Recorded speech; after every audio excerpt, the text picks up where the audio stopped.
ప్రేక్షకులకి నమస్కారం అండి. మనం ఈరోజు ఒక జనరల్ టాపిక్ మాట్లాడుకుందాం. వ్యాధి ఉంటుంది. వయస్సుని బట్టి కూడా మనకి వచ్చే ప్రాబ్లమ్ అనేది ఉంటుందన్నమాట. సపోజ్ ఒక 80 ఏళ్ళు, 85, 90 ఏళ్ళు వచ్చేసినాయి.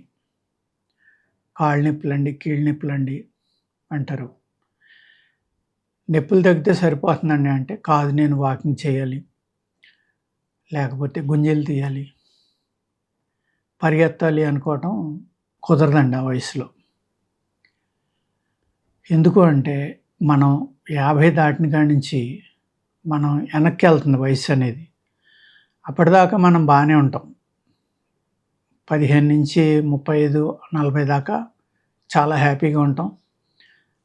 20 నుంచి 35 దాకా ఏదైనా ప్రాబ్లం వచ్చినా చాలా తొందరగా రికవరీ అవుతుంది. 35 నుంచి 50 దాకా కూడా పర్వాలేదు, 55 దాకా. అది కూడా మీ శరీరం కండిషన్ బట్టి ఉంటుందండి. మీరు స్పోర్ట్స్ ఆడి, యోగా చేసి, ఇలా కొంత ఎక్సర్సైజ్ చేయడం, లేకపోతే మంచి గేమ్స్ ఆడడం, ఇలా చేసిన వాళ్ళకైతే తొందరగా తగ్గుతుంది. అదేవిధంగా ఇప్పుడు వ్యవసాయం చేసి కూలీలు ఉంటారు కదండి, పల్లెటూరులో బతికే వాళ్ళు, రైతులు కానీ కూలీలు కానీ, వాళ్ళు ఎండలో తిరుగుతారు, ఎండలో పనిచేస్తారు. 80, 90 ఏళ్ళు వచ్చినా కానీ వాళ్ళు కష్టపడి పనిచేస్తూనే ఉంటారు. అలాగా అక్కడ ఏమవుతుందంటే వాళ్ళ బాడీకి రెసిస్టెన్స్ పవర్ ఎక్కువ ఉంది, ఇమ్యూనిటీ బాగుంటుంది. వాళ్ళకి మందు ఇచ్చాం మనం.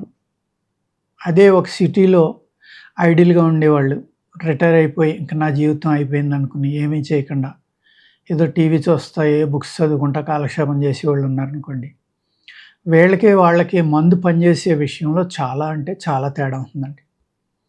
అలాగే మనం ఏ మందు వేసుకున్నా కూడా ఇది పాజిటివ్గా ఆలోచించాలి మనం, మనకి తగ్గుతుంది అనేది. అలాగే కొంతమంది పేషెంట్లు మమ్మల్ని అడుగుతారు, ఫోన్లో మాట్లాడతారు, వ్యాధి గురించి కూడా చెప్పరు, ఎన్నాళ్ళలో తగ్గుతుందని అడుగుతారు. మీరు ఏ వ్యాధో చెప్పండి, అసలు చెప్పకుండా ఎన్నాళ్ళకి తగ్గుతుందంటే ఏముందని చెప్పాలంటే అప్పుడు పేరు చెప్తారు. అప్పుడు కూడా ఎన్ని రోజులకు తగ్గుతుందంటారు. అది చెప్పడం అనేది జరగదండి, ఇంపాసిబుల్ అది. ఎందుకంటే మీరు చెప్పేది ఒకటే ఉంటుంది, ఇక్కడికి వచ్చాక ఒక అరడదని చెప్తారు. థైరాయిడ్ ఉందంటారు, థైరాయిడ్కి మందు కావాలంటారు, ఇక్కడికి వస్తారు. వచ్చాక ఏమవుతుందంటే నాకు ఒక 75, 80 ఉన్నాయండి వయసు, షుగర్ ఉంది, కొలెస్ట్రాల్ ఉంది, బీపీ ఉంది, థైరాయిడ్ ఉంది, అలాగే ఇంకా ఏమైనా ప్రాబ్లమ్స్ ఉంటే అవి కూడా చెప్తారు. ఏది కాన్స్టిపేషన్ ఉంది, లేకపోతే రకరకాల ప్రాబ్లమ్స్ అనమాట. మేము ఇదివరకు స్టంట్లు వేయించుకున్నాం, లేకపోతే ఓపెన్ హార్ట్ సర్జరీ అయింది, మోకాళ్ళ సర్జరీ లేని, ఇలాగ అనేక కారణాలు చెప్తూ ఉంటారు. ఏమీ చెప్పకుండా జబ్బు పేరు చెప్పి ఎన్నాళ్ళలో తగ్గుతుందంటే అది ఇంపాసిబుల్ అండి చెప్పడం. తగ్గుతుందంటే అందరికీ తగ్గించడం అనేది ఏ డాక్టర్ చేయలేడు. ఇక్కడ నేను కర్మ సిద్ధాంతాన్ని నమ్ముతాను, అనేక వీడియోల్లో చెప్పాను. ఈ కర్మ సిద్ధాంతంలో ఏమవుతుందంటే మనకి వయసులో ఉన్నవాళ్ళు కూడా వాళ్ళ కర్మ పరిపక్వం అవ్వలేదనుకోండి, వాళ్ళు తెలిసో తెలియకో భయంకరమైన తప్పులు చేశారు, దానివల్ల వాళ్ళకి ఒక వ్యాధి వచ్చింది. పూర్వం ఆయుర్వేదంలో ఈ కర్మ సిద్ధాంతం, వాళ్ళు పుట్టిన తిథి, వారం, నక్షత్రం, వాళ్ళ యొక్క రాశి, వాళ్ళు పుట్టినప్పుడు ఏ గ్రహాల ప్రభావం అయితే అతని మీద ఉంది, అతనికి ఏ వయసులో ఏ గ్రహం అంటే ఇప్పుడు శని నడుస్తుందంటారు, గురువు నడుస్తుందంటారు, శుక్రుడు నడుస్తుందంటారు. ఇలాగ అనేక గ్రహాల యొక్క ప్రభావం మన బాడీ మీద ఉంటుంది. కేతు అంటారు, రాహు అంటారు. ఇలాగ ఈ గ్రహాల ప్రభావం వల్ల అతను పుట్టేటప్పటికి ఏ గ్రహం ప్రభావంలో పుట్టాడో అది ఎన్ని సంవత్సరాలు ఆయన మీద పనిచేస్తుంది. మీకు ఇప్పుడు గురువు నడుస్తున్నాడు, చాలా అద్భుతంగా ఉంది, లేకపోతే శుక్రుడు నడుస్తున్నాడు, బాగుంది, ఇలాగ అనేకం చెప్తూ ఉంటారు. అది కూడా చూసేవారండి పూర్వం వైద్యులు. వీళ్ళు ఎప్పుడు పుట్టారు ఏంటి, వాళ్ళకు ఇప్పుడు ఏది నడుస్తుంది, ఏ గ్రహం ప్రభావం ఇప్పుడు ఉంది, ఆ గ్రహం ప్రభావం వల్ల వాళ్ళ ఆరోగ్యం ఎలా ఉంది, ఒకవేళ వచ్చినా ఎలా తగ్గుతుంది, అక్కడి నుంచి చూసుకుని న్యూమరాలజీ, ఆస్ట్రాలజీ ఇవన్నీ చూసి అప్పుడు అతను రుచులు కాడించి, నీళ్లు తాగడం కాడించి, అతను చేసే వ్యాయామం కాడించి అనేక రకాలుగా ఈ కేస్ హిస్టరీ అనేది రాసుకోవడం జరుగుతుందండి. అతను నిద్ర ఎన్నింటికి పడుకుంటాడు, ఎన్నింటికి లేస్తాడు, నిద్ర పడుతుందా లేదా, గ్యాస్ట్రిక్ ప్రాబ్లం ఉందా, అరుగుతుందా లేదా, ఇలాగ అనేక రకాల ప్రశ్నలు అన్నమాట. అలాగే ఇక్కడ పులుపు, తీపి, కారం. సాధారణంగా వాతం ఎక్కువ ఉన్న వాళ్ళు ఏం చేస్తారంటే కారం ఎక్కువ తింటూ ఉంటారు. వేడి శరీరులేమో తీపి ఎక్కువ తింటూ ఉంటారండి. పైత్యం, పిత్తం కలిపి ఉంటుంది. వాళ్ళేమో పులుపు ఎక్కువ తింటూ ఉంటారు. ఇలాగా రకరకాల శరీరాలు ఉంటాయన్నమాట. వాళ్ళ రుచులను బట్టి కూడా వాళ్ళ శరీర తత్వం అనేది మనం కొంతవరకు తెలుసుకోవచ్చు, పూర్తిగా కాదు. అలాగే ద్వంద్వం ఉంటుంది. అంటే నాకు పులుపు కారం ఇష్టం అని ఒకళ్ళు చెప్తారు, తీపి పులుపు ఇష్టం అని ఒకళ్ళు చెప్తారు, తీపి కారం ఇష్టం అని చెప్తారు. కొంతమంది ఏమో అసలు ఏమీ లేదండి అని ఎంత అడిగినా కూడా 3 సమానమే అంటారు. అంటే వాళ్ళకి ఈ వాత పిత్త కఫాల్లో ఏది కూడా సమంగా పనిచేయట్లేదని అర్థం. ఏది శరీరానికి కావాలో అది ఈ 2 వాతం పిత్తాన్ని నడిపించేది కఫం. కఫం అనేది బ్యాలెన్స్గా ఉంటే వాత పిత్తాలు బ్యాలెన్స్గా ఉంటాయి.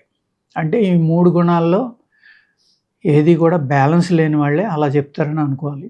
ఇలాగా రకరకాలుగా ఆ వచ్చిన పేషెంట్ తోటి మాట్లాడిన తర్వాత వాళ్ళ యొక్క లక్షణాలు, శరీర తత్వం ఇవన్నీ అర్థం చేసుకుని, కొంతమంది రాగానే మాది వేడి శరీరం అండి, ఆయుర్వేదం వేడి చేస్తుందా, వేడి చేసి వాళ్ళం అయితే మాకు వద్దంటారు. కొందరేమో మాది వాత శరీరం అండి, మాకు కీళ్ళ నొప్పులు, కాళ్ళ నొప్పులు చెత్తేసి అలా చేస్తే అని కొందరు చెప్తారు. కొందరేమో మాకు పైత్య శరీరం అండి, మీరేమన్నా మందులు ఇస్తే మాకు పడతాయో లేదో. ఈ వాతమా, పిత్తమా, కఫమా, పైత్యమా అనేది మీ హిస్టరీ రాసుకున్నాక వైద్యుడు నిర్ణయిస్తాడు. మీరు ఏదో కొద్ది గొప్ప వీటి గురించి తెలుసుకుని నాది ఆ శరీరం, ఈ శరీరం అంటే తప్పనిసరిగా మీ మాట కూడా వింటాం, అక్కడ రాసుకుంటాం. కానీ కొన్ని విషయాల్లో తప్పదు. వేడి శరీరం అంటే వేడి చేస్తుందా అంటే వేడి చేసి వేసుకోవాల్సిందే. ఇప్పుడు ఊపిరితిత్తుల వ్యాధులు ఉన్నాయి. మీరు వేడి చేయలేదనుకోండి, ఏసీలోకి వెళ్ళినా, చలిగాల్లోకి వెళ్ళినా, చన్నీళ్ళు తాగినా వెంటనే అది యాగ్రివేట్ అయిపోతుంది, పెరిగిపోయి మిమ్మల్ని చాలా ఇబ్బంది పెడుతుంది. అటువంటి వాళ్ళు వేడి పదార్థాలే తీసుకోవాలి, గోరువెచ్చని నీళ్ళే తాగాలి. వాళ్ళకి ఇచ్చే మందులు కూడా వేడి చేస్తాయి, లేకపోతే ఆ ఫ్లమ్ అనేది కరగదు, ఆ ఊపిరితిత్తులు అనేవి శుద్ధి అవ్వవు. అలాగే వీళ్ళు ఊపిరితిత్తుల వ్యాధులు ఉన్నవాళ్ళు వెయిట్ పెరగకుండా చూసుకోవాలండి, తగ్గకుండా చూసుకోవాలి. వెయిట్ పెరగాలి, వెయిట్ ఎట్టి పరిస్థితుల్లో తగ్గకుండా చూసుకోవాలి, వెయిట్ పెరగాలి. వీళ్ళు ఏంటంటే వాతకర పదార్థాలు తినకూడదు. ఆనపకాయని, దోసకాయని, పెసరపప్పు అని, లేకపోతే ధనియాల జీలకర్ర కషాయాలు ఇలాంటివి ఏవి ఎక్కువ చలవ చేస్తాయో అలాంటివి తీసుకోకూడదండి. ఆ వాతం చేసి తీసుకోవడం వల్ల ఏమవుతుందంటే వాళ్ళు వ్యాధి పెరిగిపోతుంది. నీరు ఎక్కువగా ఉన్న కూరగాయలన్నీ కూడా వాతాన్ని పెంచుతాయి. దోసకాయ, ఆనపకాయ, బీరకాయ ఇలాంటి. పెసరపప్పు ఎలాగో చలవ. చాలామంది హై ప్రోటీన్ అండి, చాలా మంచిది కదా, మీరు పెసరపప్పు ఎందుకు తినొద్దు అంటారు. పెసరపప్పు, మినువులు కూడా చాలా బలం అండి. మినపప్పు తినండి మీరు కావాలంటే. ఇడ్లీ, దోశని కొట్టి టిఫిన్ లేదు, చక్కగా పనిచేస్తాయి. ఈ 2 కూడా మన శరీరం మీద చాలా బాగా పనిచేస్తాయి. దోశ అయితే కరకరలాడేలాగా వేపించుకోవాలి. ఇడ్లీ ఏంటంటే మినప్పిండి జాగ్రత్తగా ఎక్కువ వేసుకుని, కొంచెం నూక ఎక్కువ కాకుండా ఆ మినప్పిండి ఎక్కువ తినేలాగా ప్రయత్నిస్తే చాలా బలం. మినువులు కూడా నెయ్యి తగిలితే ఇంకా బలం అండి. అంచేత ఎఫర్ట్ చేయగలిగిన వాళ్ళు నెయ్యి వేసుకుని ఇడ్లీ తిన్నారనుకోండి, చక్కగా పనిచేస్తుంది. ఇలాగ మన శరీర తత్వాన్ని బట్టి వైద్యం ఉంటుంది తప్ప, మన వయస్సును బట్టి వైద్యం ఉంటుంది తప్ప, 80 ఏళ్ళు, 75, 80, 87, 86 వచ్చేసాక కూడా మాకు పూర్తిగా తగ్గిపోవాలి, మేము ఇదివరకు 10 కిలోమీటర్లు నడిచేవాళ్ళం, ఇప్పుడు నడవలేకపోతున్నాం. నడవలేరు, మేము మందులు ఇచ్చినా నడవలేరు. నడవాలంటే చాలా కష్టం. ఎందుకంటే మీ వయస్సు అయిపోయింది, వెనక్కి వెళ్ళిపోయింది. మీ ఎముకలు మెత్తబడతాయి, మీ జాయింట్లు దగ్గరికి వస్తాయి, ఎన్నో రకాల ప్రాబ్లమ్స్ వస్తాయి. కొంతమంది 10 కిలోమీటర్లు నడిచామని చెప్తారు. ఆ 10 కిలోమీటర్లు నడవటం వల్లే అరిగిపోయి ఉండొచ్చు. ఎందుకంటే 10 కిలోమీటర్లు నడుస్తున్నాము అంటే దానికి ఒక కారణం ఉండాలి. అంత నడవటం వల్ల ఏంటి ఉపయోగం? మీ బాడీ సిస్టమ్ ఏంటి? మీ ఎముకలు బాగానే ఉన్నాయా? మీ మజిల్స్ బాగానే ఉన్నాయా? మీ నరాలు బాగానే ఉన్నాయా? ఇవన్నీ చూసుకుని మీ శరీరతత్వాన్ని అర్థం చేసుకుని రిలాక్సింగ్ ఎక్సర్సైజ్ చేసి బాడీ అంతా లూజ్ చేసుకుని అప్పుడు వాకింగ్కి వెళ్ళొచ్చు. ఆ వాకింగ్లో కూడా ఎలాగా 2 స్టెప్పులు బ్రీత్ ఇన్, 2 స్టెప్పులు బ్రీత్ అవుట్ చేయండి కొన్నాళ్ళు. అలవాటు అయిపోయాక 3 స్టెప్పులు బ్రీత్ ఇన్, 3 స్టెప్పులు బ్రీత్ అవుట్. అంటే శ్వాసతోటే పాటు వాకింగ్ కూడా చేశారనుకోండి, చక్కగా ప్రాణాయామం కూడా వాకింగ్లోనే అయిపోతుంది. అలా అయిపోవడం వల్ల మీకు ఏమవుతుందంటే శక్తి వృధా అవ్వకుండా విపరీతమైన శక్తి వస్తుంది మీ బాడీలో. కొంచెం కూడా వృధా అవ్వదు శక్తి. శక్తి వృధా అవ్వకుండా మీకు శక్తిని పెంచేదే యోగా, అదే ప్రాణాయామం. యోగాలో అనేక రకాలు ఉంటాయి. మానసిక యోగా, శారీరక యోగా. నేను దాని మీద కొన్ని వీడియోలు కూడా చేశాను, మీరు చూసే ఉంటారు. అందుచేత ఈ అందరూ కూడా వాళ్ళు నడుస్తున్నారని నేను నడవటం, వాళ్ళు పరిగెత్తారని నేను పరిగెట్టడం, వాళ్ళు జిమ్కి వెళ్ళారని నేను వెళ్ళడం కాదు. నా శరీర తత్వం ఏంటి, నేనేంటి, నేను ఏం చేయొచ్చు, వాకింగ్ చేయాలంటే అంత లెక్క నడవాలి, ఎలా నడవాలి. ఈ వాకింగ్లో కూడా అందరూ చేసే తప్పు ఏంటంటే, అందరూ అంటే మోస్ట్ ఆఫ్ ద పీపుల్ 99 చేస్తారు ఈ తప్పు. ఎలాగంటే గవ్వ స్పీడ్గా నడిచేసి విపరీతమైన చెమటలు కారిపోతా ఉండగా సడన్గా నడకాపేసి రెస్ట్ తీసుకుంటారు. అలా చేయకూడదండి. స్లోగా నడవాలి, తర్వాత మీడియం ఫాస్ట్లో నడవాలి, చాలా ఫాస్ట్ నడవాలి, తర్వాత అక్కడి నుంచి మళ్ళీ మీడియం ఫాస్ట్కి స్లోకి వచ్చేయాలి నడకలోనే. అంటే మీ శరీరం ఎంత వేడిలో ఉంది, మీ పల్స్ రేట్ ఎలా ఉంది, మీ హార్ట్ బీట్ ఎలా ఉంది, మీ బీపీ ఇవన్నీ స్టార్టింగ్లో ఎలా ఉన్నాయో మీరు కంప్లీట్ చేసేటప్పటికి వ్యాయామం ఆ స్థితికి మళ్ళీ వెనక్కి వచ్చేసినప్పుడు మీ శరీరంలో ఏదైతే వృధా అవ్వకుండా శక్తి పెంచే సిస్టమ్ ఉందో అది చక్కగా పనిచేస్తుంది. చెమటలు కూడా ఎక్కువ పట్టేసి లేక నడవక్కర్లేదండి. మీ ఏజ్ని బట్టి నడవాలి, అది యంగ్ పీపుల్ నడవాలి, ఓల్డ్ పీపుల్ కాదు. ఆ చెమట రూపంలో మన శరీరంలో అనేక అణువులు అంటే ధాతువులు కానీ సెల్స్ కానీ బర్న్ అయిపోయి చెమట రూపంలో బయటకు వెళ్ళిపోతాయి, మినరల్స్ కూడా బయటకు వెళ్ళిపోతాయి. ఇవన్నీ వెళ్ళిపోవడం వల్ల మనకు నీరసం అనేది వచ్చేస్తుంది. అందుకు ఏజ్ని బట్టి మనం ఏదైనా చేయాలి తప్ప మన శరీర తత్వాన్ని బట్టి అందరూ ఒకేలాగా పరిగెత్తేద్దాం, అందరం ఒకేలాగా చేసేద్దాం అంటే అయ్యేది కాదండి. దీన్ని తప్పనిసరిగా అర్థం చేసుకోవాలి. ఎప్పుడైతే వయసు పెరుగుతుందో ఆ వయసుని బట్టి వచ్చి ప్రాబ్లమ్స్ని యాక్సెప్ట్ చేయడం మొదలు పెడితే గొడవ ఉండదండి. ఇక్కడ ఏం చేస్తున్నాం, మనం జుట్టు నేసిపోయినా కూడా దానికి రంగేసి కుర్రోళ్ళే ఫీల్ అవుతున్నాం. జుట్టుకు రంగు ఎత్తే నల్లగా ఉంది కానీ మనిషి కుర్రోడు అయిపోడు కదా. అలాగే మనం ఇవాళ మోడర్న్ డ్రెస్ చేసుకుని 80 ఏళ్ళు 70 ఏళ్ళు వచ్చిన జీన్ ప్యాంట్లు వేసుకుని వెళ్తాం. ఆ జీన్ ప్యాంట్లు, ఈ జుట్టు నలుపు ఇవన్నీ చూసుకుని మనం కుర్రోళ్ళే పరిగెడదామంటే అయ్యి పని కాదండి. మన ఏజ్ అనేది యాక్సెప్ట్ చేసి ఏజ్లో వచ్చే ప్రాబ్లమ్స్ని యాక్సెప్ట్ చేస్తే మీరు యాక్సెప్టెన్స్ అనేది మీ యొక్క బాధల్ని సగం తొలగించేస్తుంది ఆటోమేటిక్గా. ఎస్, నాకు వయసు వచ్చేసింది కదా, ఓకే, ఈ ప్రాబ్లం వస్తుందేమో, నేను ఎక్కువ లెక్క నడవలేనేమో, ఎంత లెక్క నడుద్దాం, కాస్త శరీరాన్ని కష్టపెడదాం, కొద్దిగా కష్టపెడితే కండిషన్లో ఉందనుకోవాలి. అతిగా కష్టపెడితే ఏమవుతుంది, కొలాప్స్ అయిపోతే అప్పుడు మందులు పనిచేయవు, మీరు ఎన్ని ప్రయత్నాలు చేసినా అవ్వదు. కానీ ఆయుర్వేదంలో అద్భుతమైన మెడిసిన్స్ ఉంటాయండి. మీ శక్తిని పెంచడానికి, మీ ఏజ్ని ఆపడానికి, మీకు మళ్ళీ బలాన్ని ప్రసాదించడానికి ఉంటాయి.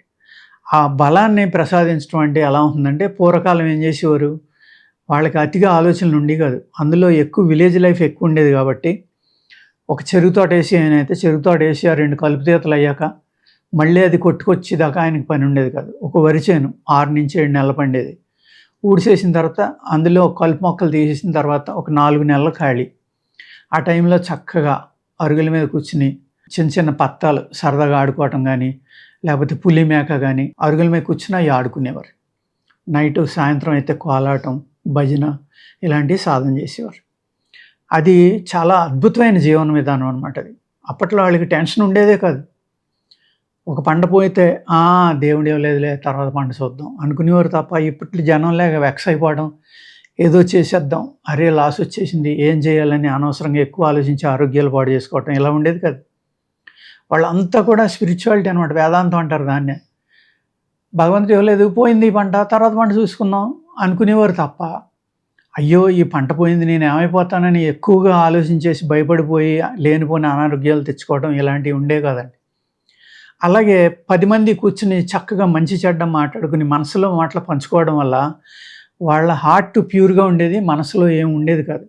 చాలా వరకు తొలగిపోయి, అందరూ ప్యూరా అంటే కాదు, చాలా వరకు ఏమవుతుందంటే ప్రతి మనిషి కూడా ఇక్కడ తన మనసులో ఉన్నది వైఫ్కో, పిల్లలకో, స్నేహితులకో పంచుకుంటే ఆ బరువు అనేది దిగిపోతే ఆ మనిషి చాలా ఈజీగా ఉంటాడు అంటే తేలికపడిపోతాడు. ఆ బరువు దింపేసుకోవాలి. మనం ఏం చేస్తున్నాం అంటే స్ట్రెస్ అనేది మనలోనే పెట్టుకుని మోసేస్తాం. ఆ స్ట్రెస్ పెరిగి పెరిగి పెరిగి ఏమవుతుందంటే చిన్నతనంలో హార్ట్ అటాక్లు, అనేక ప్రాబ్లమ్స్, షుగరు, కంటి జబ్బులు, కళ్ళజోళ్ళు పెట్టుకోవడం, ఇలాగ ఎన్నో రకాలన్నమాట. అన్నిటికి కారణం ఏంటంటే స్ట్రెస్. జీవన విధానం ఫ్రీగా లేకపోవడం, నవ్వుతా మాట్లాడలేకపోవడం, ప్రేమను 10 మందితోటి పంచుకోలేకపోవడం, వీటి వల్ల అనేక రకాలైన వ్యాధులు వస్తాయండి. మీరు ఎప్పుడైతే మీ ఇంట్లో వాళ్ళతోటి, వైఫ్ తోటి, చుట్టాలతోటి, స్నేహితులతోటి మీ బాధని, బాధ్యతని, బరువుని పంచుకున్నారో, వాళ్ళ సలహా విన్నారో, ఆ సలహా మంచిదవ్వచ్చు, చెడ్డదవ్వచ్చు, ఒక మంచి మాట చెప్పడం అనేది నేర్చుకోండి. ఎవరు అడిగినా కూడా ఒక మంచి మాట చెప్పండి, అంతే తప్ప అతను కోపం ఉన్న ఆడు ఎలా చెడిపోతాడో చూసుకుని శకుల్నే మాట్లాడొద్దు దయచేసి. చెప్పగలిగితే మంచి సలహా చెప్పండి, లేకపోతే నోరు మూసుకుని ఊరుకోండి.